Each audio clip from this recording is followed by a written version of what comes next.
Um, to start off, before I talk about this movie, I will not be reviewing the third one only because I could not find it anywhere. When I looked it up on Roku, it didn't even show up. So it's not on any streaming services, surprisingly. Not even, streaming services I don't have. It's just nowhere. So I won't be watching that. The remake that I was debating on whether to watch it or not, since it's a remake, is not on anything that I have, though. So I won't be watching that.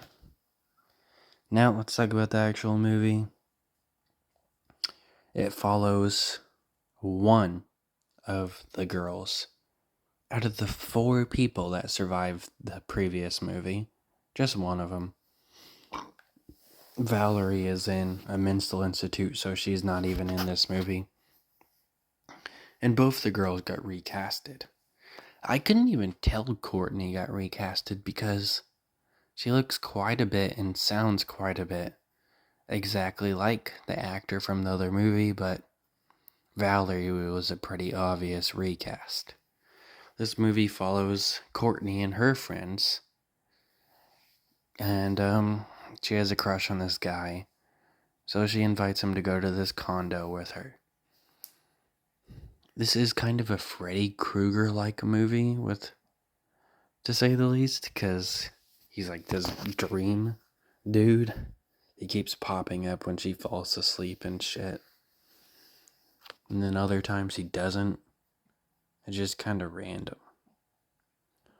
But, she keeps having these, delusions, oh, there's this hand in my sandwich, or, oh, this girl just died.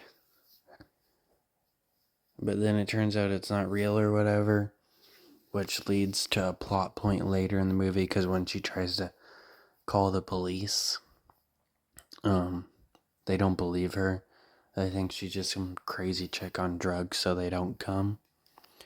Which is, I think that's gotta be against the law.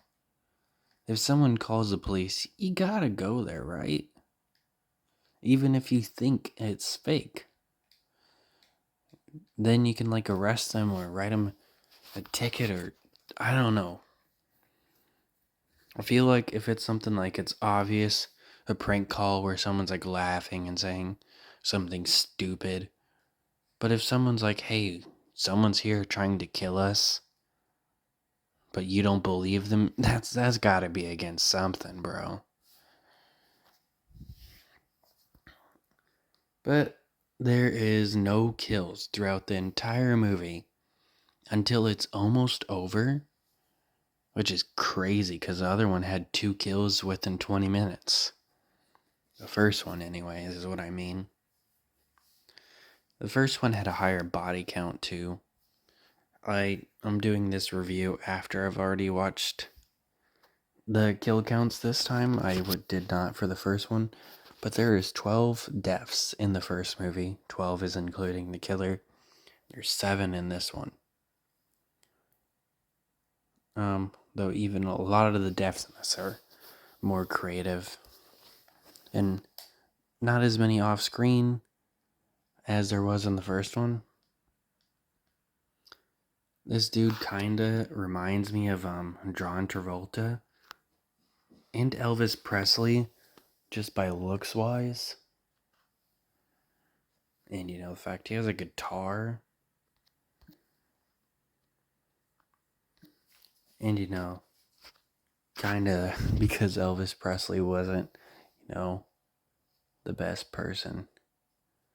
With a lot of underage people he slept with, and this character is obsessed with a 17-year-old girl. I mean, I guess it's okay, because she barely turns 18 in the movie. Yeah, it's actually, we find out exactly what the day is. I don't know exactly when it's Sunday, but right when he kills her boyfriend, kinda boyfriend, Mark, or Matt, whatever his name was. He was very boring and didn't have much to do in this movie. It's her birthday then, because he came in with a cake or whatever. So now she's 18, because earlier in the movie they say she's 17.